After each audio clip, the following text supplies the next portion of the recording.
smack. And a lot of guys get juice when, you know, it doesn't always work on everybody. It works on most, but not everyone. Yeah. Some guys just go and kick your ass. Yeah. You know? But I felt like I could have picked up a Volkswagen and thrown it across the room. Wow. That's how came off of it that way. Not like the Hulk. There's probably some. Yeah. Yeah. Were there ever any shows like back then, like that went on to be really big? Like you were like, man, I wish I'd been in that as well. You know what I mean? Like the Hulk or anything like that. Any of those shows? Like, I never wished that I could be in anybody else's show. I was just happy to have a job. Yeah. I wanted a steady job because I wanted to get my mother out of Harlem and have her living the way she lives now. Now I want her to move into with my sister so I could stop paying her rent. After 35 years. I've been carrying her for 35 years. Yeah. Wow. That's sweet though, man. That's a great thing to do for your mom. Well, yeah, you know, because Dad was bonehead. He wasn't there. He was a heroin addict. We kicked him to the curb around when I was about 2 and a half. And I literally became the man of the house at 5 and a half. That's why I went to work right away. What'd you do back then? Snow cones. Snow cones up and down Harlem, Spanish Harlem. And then, you know, got my own shoe shine box. And then I always had a job after school, laundromats, whatever. Then work at Yellow Fingers, across the street from Bloomingdale's, the restaurants, and always had a job. I always had a job. Do you think that's one of the keys to your success is just since you always worked hard? One thing that I noticed is today I said, hey, we're going to probably record around 7:45, so just you can just get here then. And immediately you're like, 7:15, I'll see you there. Like, I was like, wow, like that's not just like... Oh yeah, I don't do late. Yeah, you get there. I don't do late, I don't dig late. I think it's just for your self-esteem, don't be late. Yeah. You got... If you're self-bred and self-made, and you know, and I learned, you know, I didn't have a dad, so I didn't have anybody. I didn't have a go-to guy. Say, hey, Dad, I'm in discussions with MGM now. They want to, you know, screw me over my net profits participation. What do you think I should do? No, I wanted to punch them out right away. Hey, that's my money, you know. And then I got into a big battle with them. That's a whole other show that we got to do.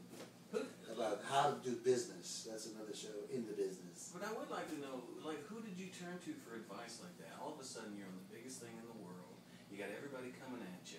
And who do you turn to? You didn't know, like, who did you go to for advice? I had lawyers, and I had a manager at the time, and I didn't have an agent. I got rid of the agent because he didn't want to fight for more money, and so I said, take a seat, and I got Henry Bushkin, who was Johnny Carson's lawyer, and Johnny Carson and Chips were the only things that had the lights on at NBC during that period. Yeah. And he got me more bread, he got me what I wanted. And they're not all honest. You know, a lot of them burn me in a lot of different ways. You know. Well, this is one of the things I wanted to talk to you about today. I have a fear of success. I've sabotaged myself my whole life. Why do you have a fear of it? I mean, why do you think? People often ask me that. I don't know. I think because... You do know. Okay, here's what it is. I thought, okay, let's say I get on the show and I become famous. Okay. What do I do then? I don't think I can handle the pressure of it. I watch these stars burn out and become drug addicts and drink and stuff like that, and I think, that's probably what would happen to me because I don't think I could handle it. I can hardly handle the pressure of my life as it is now. I can't imagine being, like, not being able to go anywhere without people wanting a piece of you and wanting to talk to you and stuff like that. Well, it all depends how you deal with that part of it, because I travel. I'm on an airplane like 2-3 times a month. Just ask Daryl. Daryl, say, hey, what are you doing? I'm in Texas right now. What do you mean what I'm doing? I told you. I said, yeah. And then a day or two later, he'll call me up and he says, well, what's going on? Man, I'm in Florida, man. I told you I was going to go to Texas and then home and then Florida. And that's the way it is. Because I do a lot of different things. Yeah. You know? You like to keep busy. Yeah, and I like to take care of my financial responsibilities. But I get that because at 5 years old, what was I doing? Selling snow cones in the street. So I grew up with those ethics, work ethics, and that whole trip. And that's just part of the way I am. But when I'm jamming through an airport, instead of walking around like I got blinders on like a horse, if somebody comes up to me, wants a picture, an autograph, or they're talking to their wife on their cell phone, hey, can you say hello to my wife? They'll give me the phone. Yeah. It takes less than 19 seconds to sign an autograph, shake a hand, take a picture, give a somebody's day. I've seen It really does. Yeah. I remember at the Burbank Airport. It was a New Year's. Oh Eve, yeah, I remember. right? I saw you.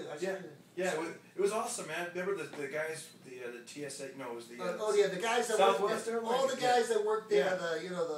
The crew, the staffers, the guys that. They were sitting in the shoe moved shine the chairs, cones. those big chairs, and they were having a ball. And they were taking pictures of you, and I think you called me over. Hey, Derek Carter, comedian.